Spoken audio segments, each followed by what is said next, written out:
Teams are testing the technologies and systems that will shape the future of exploration and aviation. Here's what's new this week in your NASA Minute. This week, NASA supported the Department of War and other federal agencies in releasing files on unidentified anomalous phenomena. NASA applauds President Trump's direction for whole-of-government transparency and will always make available our materials and expertise to the investigators at the All-Domain Anomaly Resolution Office, which leads the U.S. government's efforts to address UAP. NASA took its first steps towards rebuilding the agency's core technical capabilities, welcoming 20 engineers and technicians into civil service roles under Administrator Isaacman's Workforce Directive. By bringing critical expertise in-house, NASA is strengthening the technical foundation needed for the next era of exploration.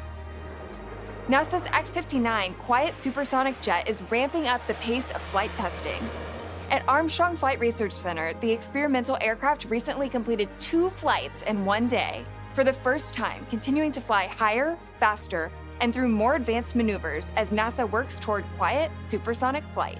NASA and Blue Origin are taking another step towards sending scientific and technology payloads to the lunar surface. At Johnson Space Center, vacuum chamber testing is helping prepare the Blue Moon Mark 1 cargo lander for a future mission to the moon, which will carry NASA instruments to study lunar landings and improve navigation for future missions to the moon. And finally, this week, a small NASA-supported spacecraft carrying a powerful new science instrument launched into orbit on board a SpaceX Falcon 9 rocket. The CubeSat mission, known as SNAPPY, will test a miniaturized neutrino detector that could one day help scientists better understand fusion inside the sun and improve space weather forecasting here on Earth.